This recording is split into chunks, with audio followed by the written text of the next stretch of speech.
Thank you, Dr. White. Thank you, Rita, for the welcome, and thank you all, not just for taking the time to be here, but it's always a good reminder to me to just thank you for the energy to be curious. I do think that is what is at the root of this work, and also worth commending you on, because sometimes it's a level of energy that we don't often find the space to appreciate. That it is the next level to try to be curious about where we can engage in different ways. And that's very much what I hope to do today, is invite you into a kind of broader conversation of why we talk about assessment. I agree with Dr. White that as a fellow sociologist, that when I got into this, starting as a faculty member and doing evaluation work, I was like, oh, doesn't everybody find this fascinating? It's the inquiry process. We're like asking questions about the things we want to know, and of course completely missed the idea that there's like loads of baggage that come around all of this. So it feels like an important moment to recognize that we all come at this from different places, levels of expertise, levels of interest and inquiry, all sorts of things. But that's also where we can grow together, is thinking about that. So I do very much, and I don't know if this is me also. I think it's definitely me also drawing from my undergrad as an English major, and really loving the power of stories. And in fact, one of the earliest things that I learned as a sociologist was that data always tells a story. It's just up to you to figure out what that story is. And I can tell you, I heard that and I thought that was interesting and compelling, but it wasn't actually until I did this kind of work of really thinking about student learning. And I think it's because I got more interested in the subject a little bit, that we really are talking about students' journey and how they learn and what they learn from all different kinds of places and backgrounds, that the story piece of it became more compelling to me. So I thought I would start by getting your voices engaged here, because it is, 2 o'clock, 2:15 or so we're like at that mid-afternoon. And I'm sorry, because I know there's like you sitting right behind. I want to make sure that I'm actually able to see everyone. So without standing like in the middle, but let me engage you a little bit in this conversation as a starting point, and then hopefully this is, as Rita put it really perfectly, I hope this is the start of conversations, actually. I hope if I do anything this afternoon, it is to seed some ideas that I hope that you just kind of continue to consider. So many years ago, this is back in the days when I worked for a project called Bringing Theory to Practice, which is actually the first time that I got acquainted with the New School. It was like 15 years ago, so this is the first time I've been back on campus in a very long time, so it's pretty exciting. I heard, as part of doing some of that work, I heard a talk by this guy named Richard Keeling, and he still does strategic planning and work with campuses. He's a medical doctor by training. And he was doing this talk, and he made this really interesting point. This is, again, many years ago. I was a faculty member at the time, kind of absorbing this, and he said, learning is like contrails in the sky. You don't see it until after it's passed. Now that made a lot more sense to me after I looked up the word contrail. And I was like, oh, that's what he meant. Got it. And it was a lovely image. And also there was also something that struck me as not quite right about it. In that, yes, I understood that there were students who reflected and then came back and and said to me, thanks for making me take that statistics course. That happened exactly once. But it was important that I know it could happen again. But also, right, that we have those experiences all the time where students are emailing us and saying, wow, that clicked. But I also thought there were moments where we capture learning at the same time.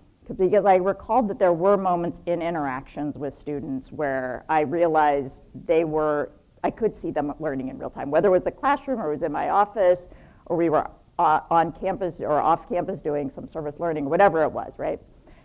So I want you to think about one of those. I actually I'm going to invite you to think about a time when you actually saw a student's aha moment, when you actually saw or captured learning. So just for the next few minutes, this is a relatively quick exercise, but just to get you talking to each other. You may not all be able to share, but share like a few stories. Will just take like 5 minutes, and just share a time when you saw learning happen.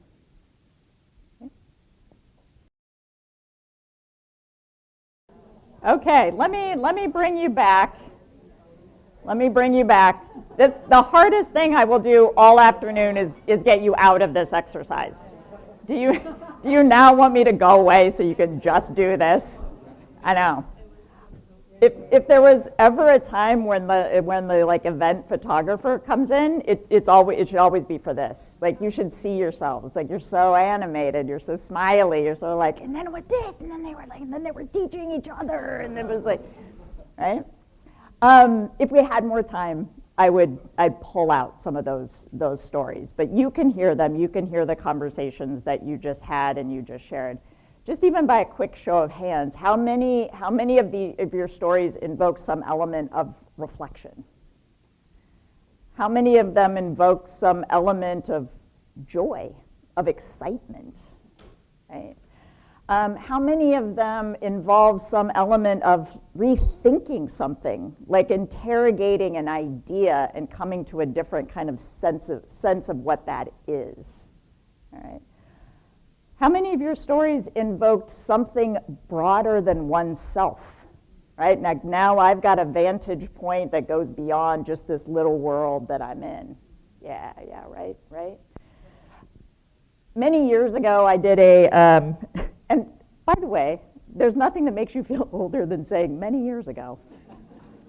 I just have these moments now.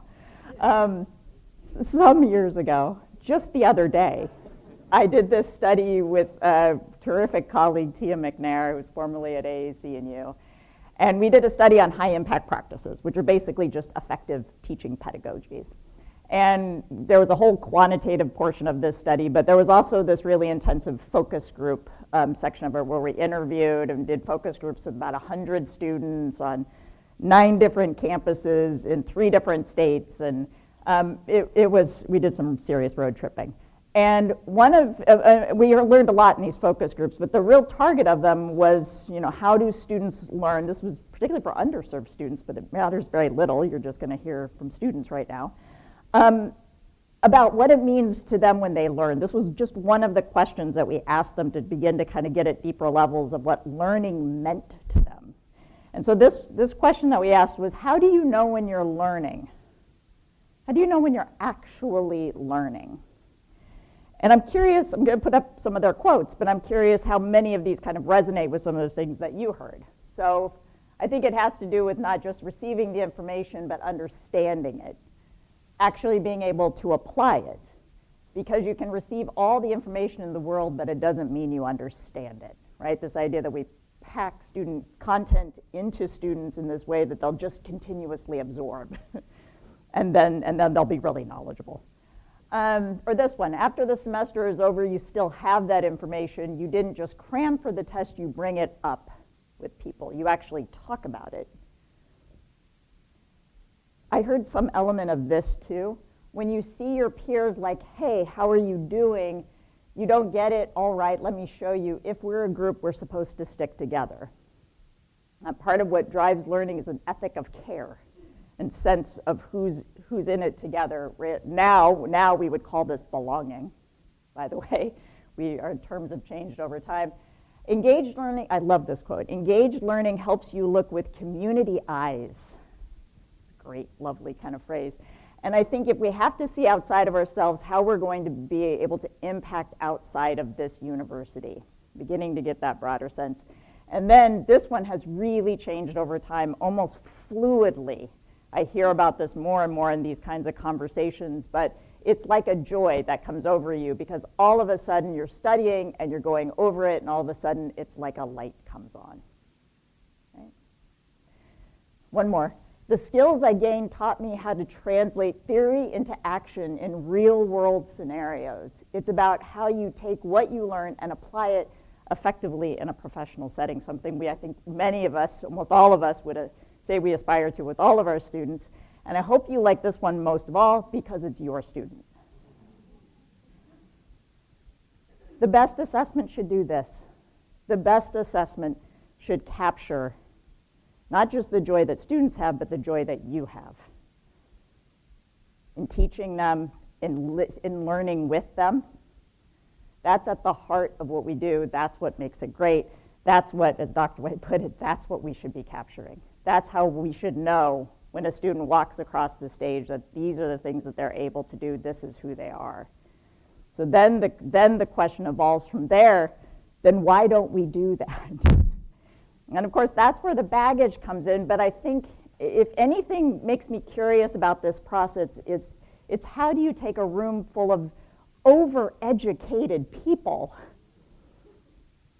and we can't figure this out, but of course we can. So this is at the heart of the shared inquiry piece, right?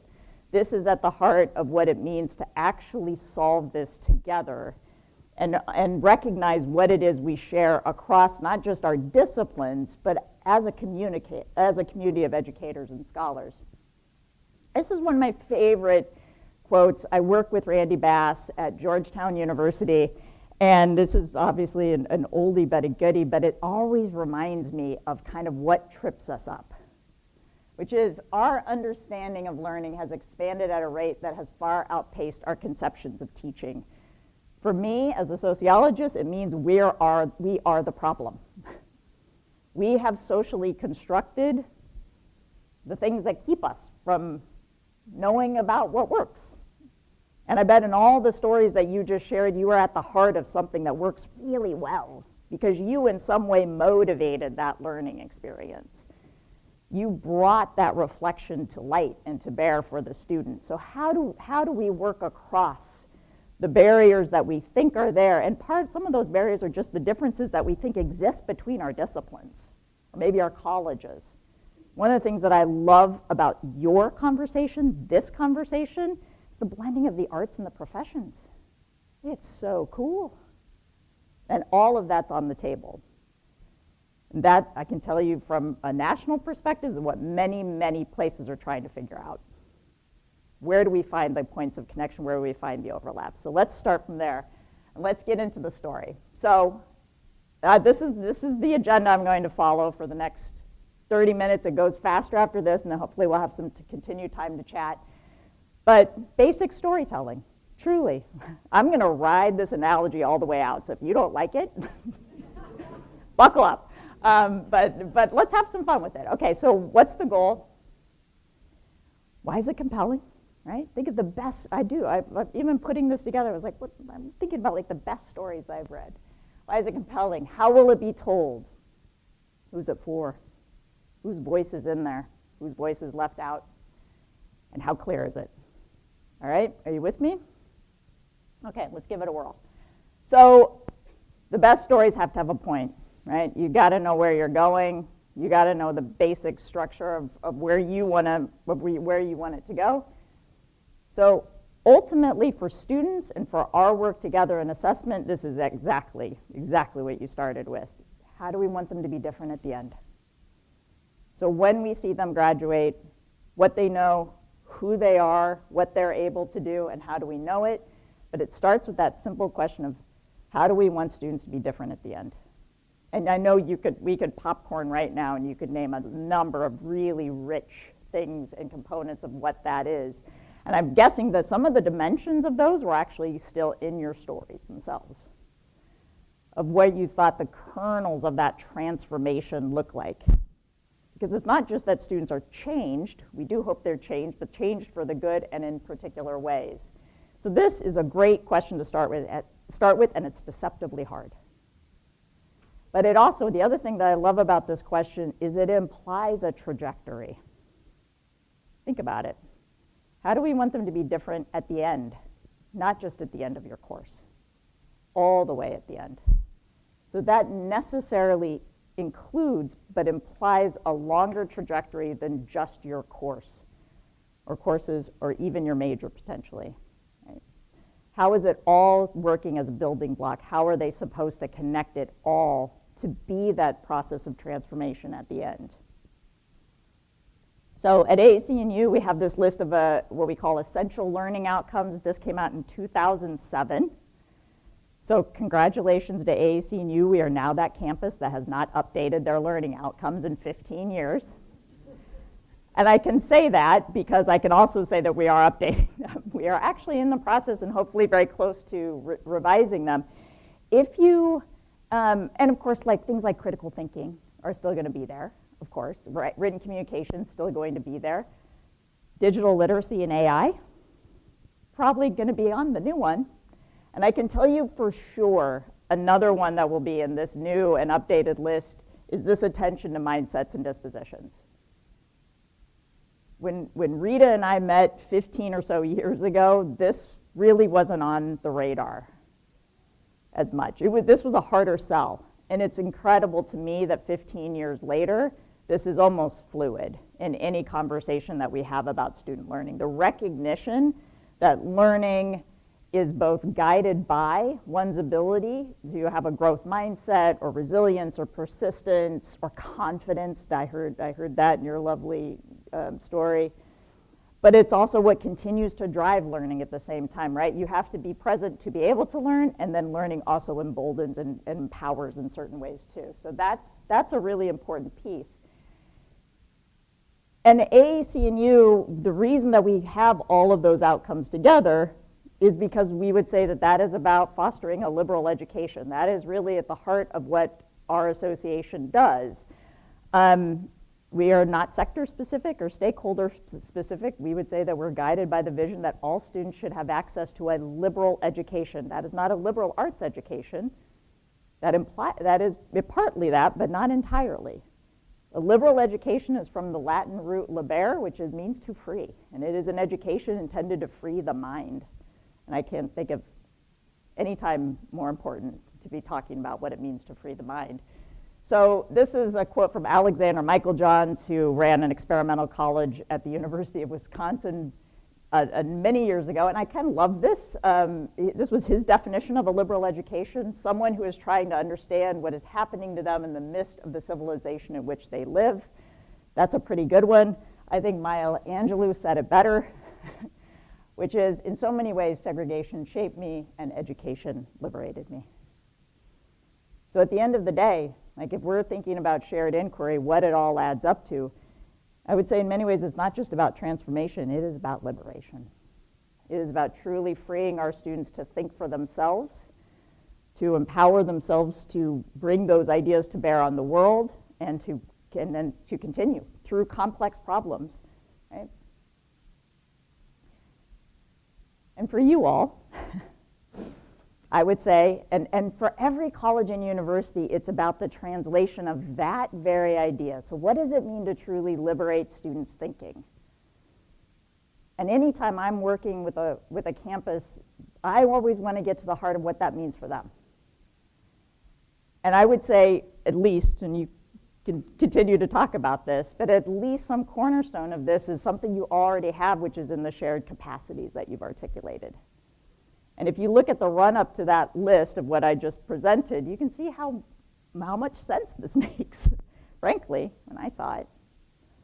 That's got a really great spectrum of things that you're thinking about, from intellectual and practical skills to civic responsibility.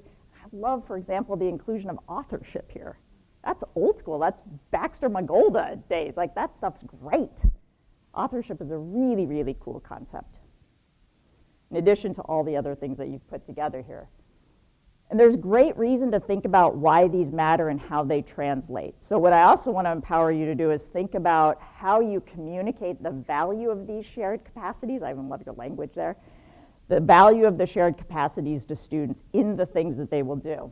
And one of the things that we know,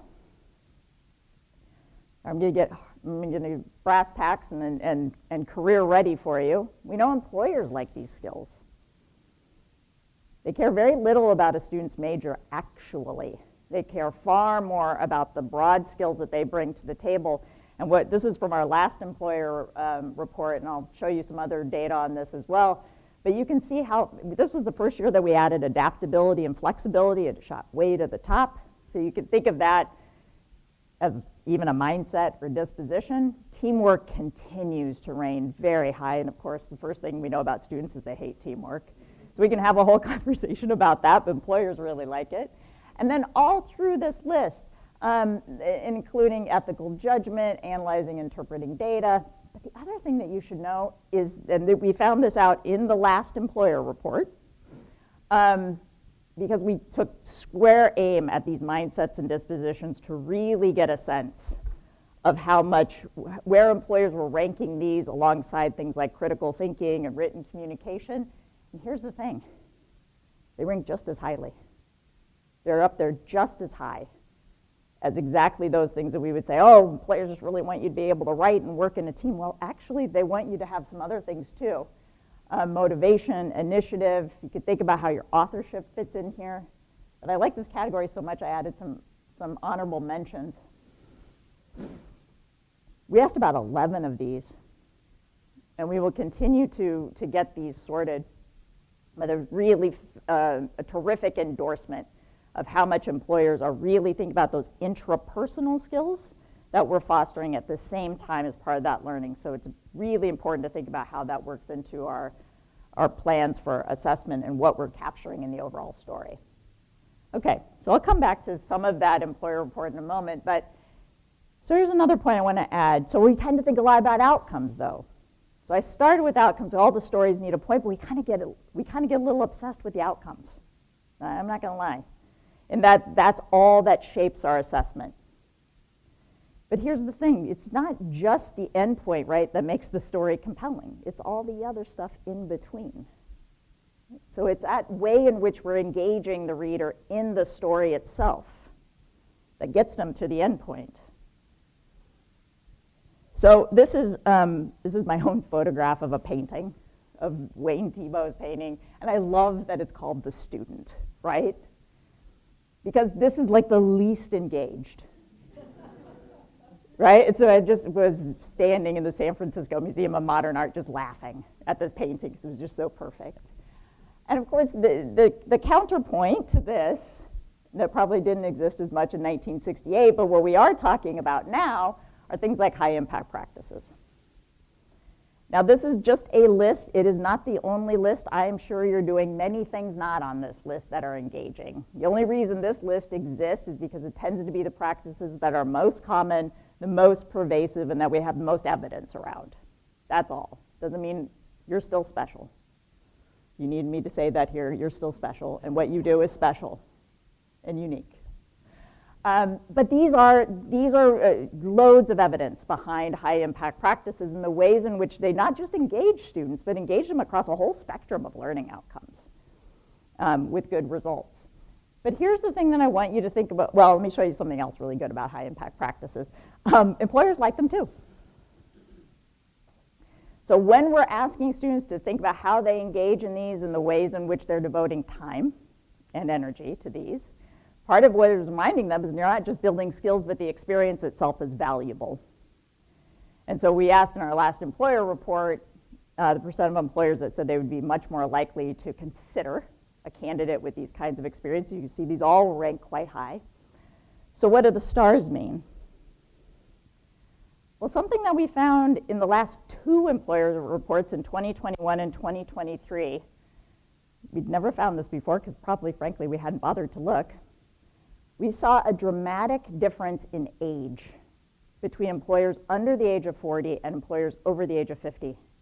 We first found it in 2021, and we repeated the trend. The trend repeated itself in 2023, which is that employers under the age of 40 tended to value at far higher percentages those experiences and outcomes that were community-based, that tended to be more community-based, connected to social justice, connected to global perspectives. This is great news for any of you doing community engagement work, and frankly, what's at really the heart of many of our institutional missions. which is to engage students in community or global problems, right? So we will continue to analyze and study that trend, but it's a really encouraging sign for how we think about the ways in which we're connecting students' civic sensibility with professional sensibilities. These don't have to be separate spheres. They can actually be connected, and opportunities for deepening their learning. Here's another quote from that study that I showed you earlier where we had the student quotes. I remember Tia and I looking at each other when the student said this, and it's such a good wake-up call. I have teachers that take us out of the building. I don't know what it's called. They take you out of the building and you go learn about the vegetable gardens in the Hmong community. There are a lot of professors here that teach differently. So when you teach those high impact practices, when you tag them, when you tell students or put them in your course descriptions, just know they have no idea what you're talking about. All of the students in the focus groups that T and I had been in a high impact practice. That was why they were in the focus group. Almost none of them referenced that by any kind of a label. What this quote turned us onto, and what I went back through the transcripts to see, was the ways in which students identified the qualities of high impact practices, the qualities of engaged and effective teaching pedagogies. So I would invite you to get interested in those rather than labels. And to think about the ways in which you can nuance the story that you're telling around assessment and student success by also thinking about how these qualities work into your assessment plans. How much more interesting your conversations can be when you're not just focused on outcomes, but also thinking about process. There's a couple of different lists. I really like Jessie Moore's list from 2023 because she talks about cultural wealth and talks about the ways in which a cornerstone of high impact practices is also the way in which we invite students' strengths into the conversation and really think about who they are as individuals and allow that to build on the experience. In addition to probably some things that you're already thinking about, right? The ways in which application need to be there, interactions with people, consistent and frequent feedback, and then also the ways in which reflection is a structured part of the experience. All those things are probably things that you know, but putting them together invites a kind of different conversation about where you can go deeper.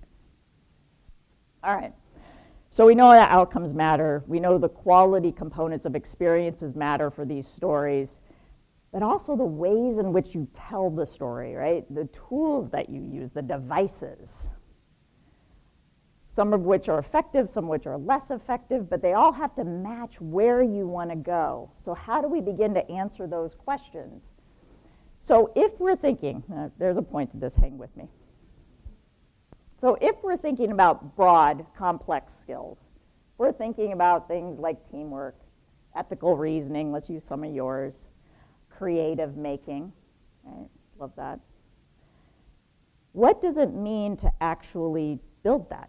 What would it actually mean to build any of your shared capacities?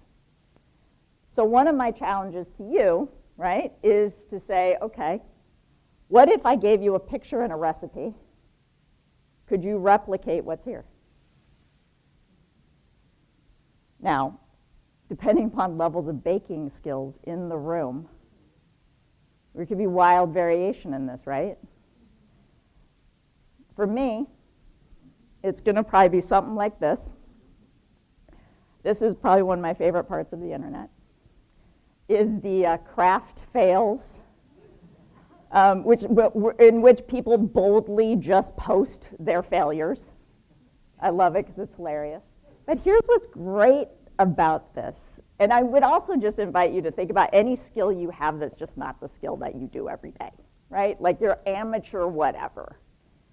Just center yourself in that for a moment, which is to say, one of the things that's going on here is the picture at the top, right? That's the final product, how it should be. But the thing about the picture at the bottom is if you actually think about it, they just kind of look ugly, but they could taste great, right? The texture could be perfect. So without some clarification on what's actually success, you end up defaulting to maybe just what you see.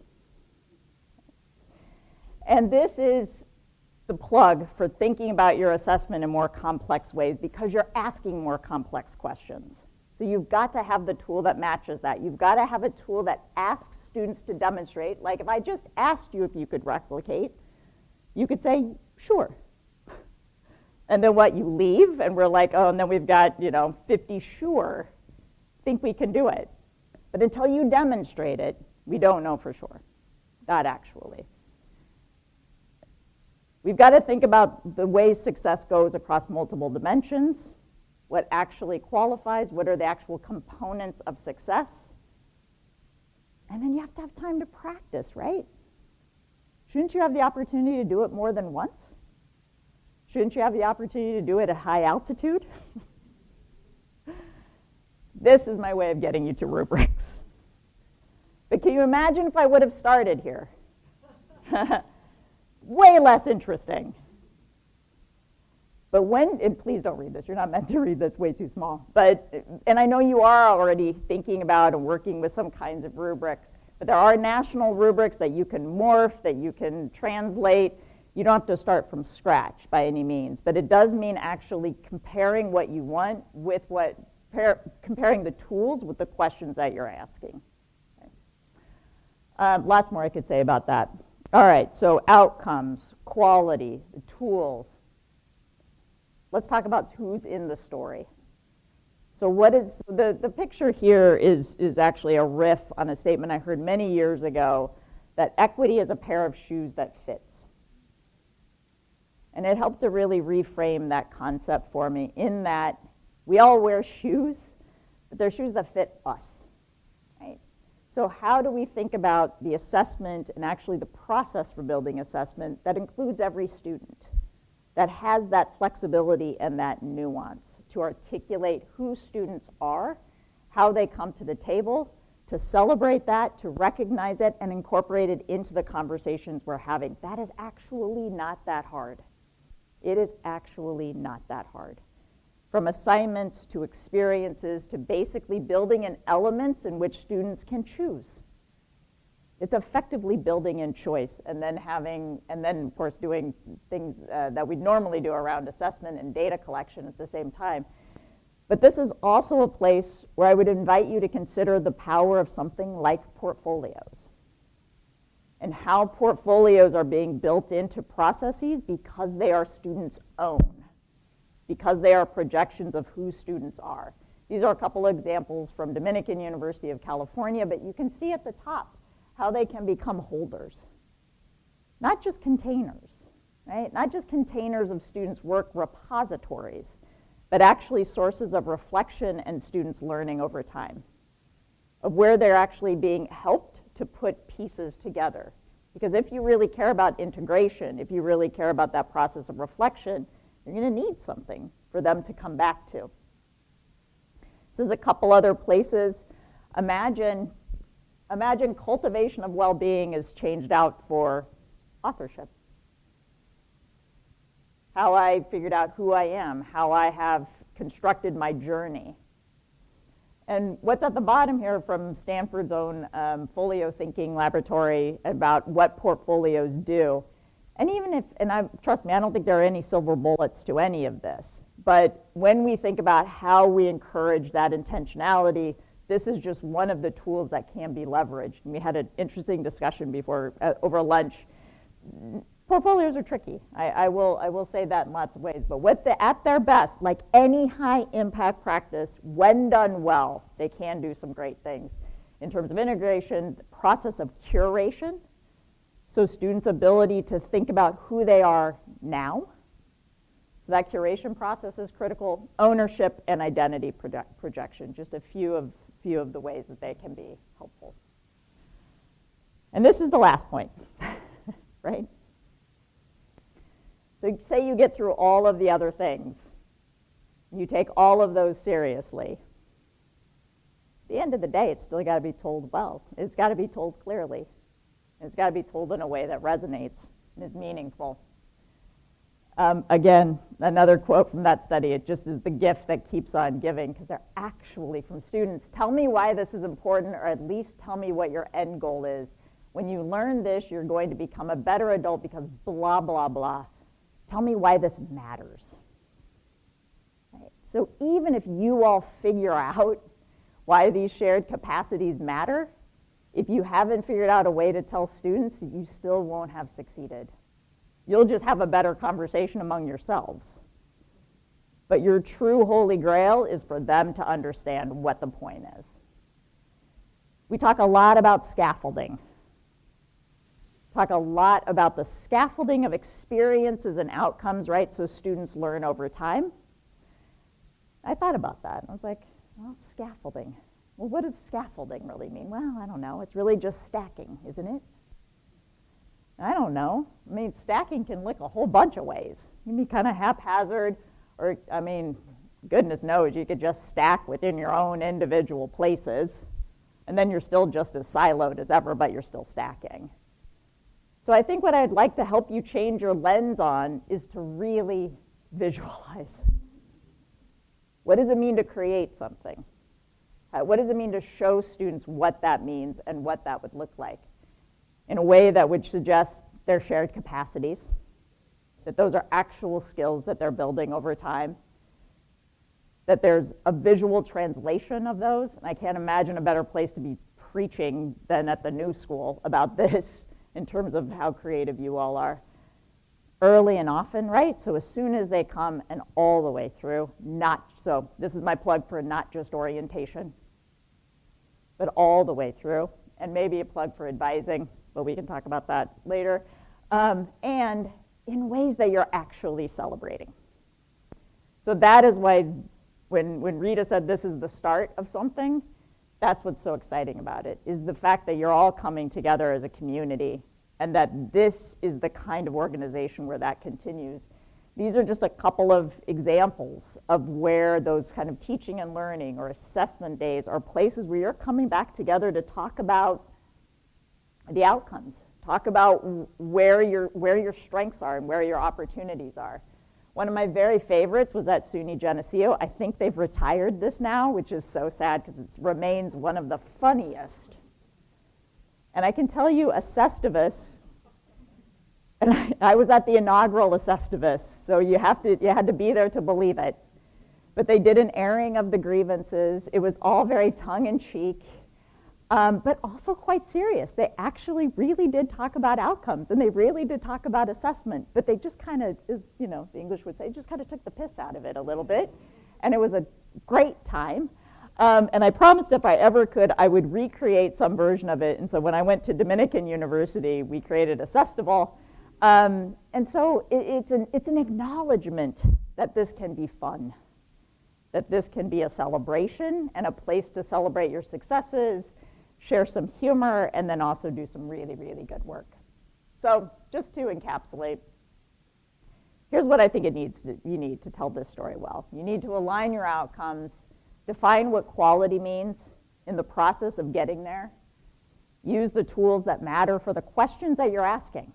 I don't care what you use, I just think it should match. Elevate every student in that equation. Don't treat them as a homogeneous whole, which I know you wouldn't do anyway, but take it seriously of what that really will mean. And then center transparency. And since I snuck Maya Angelou in here before, I'm going to let her close out, which is at the end of the day, I think this is what assessment is. A bird doesn't sing because it has an answer, it sings because it has a song. The assessment isn't about answering something. It is about the process of inquiry that keeps you together and matters for student success. So, thank you. Appreciate your time.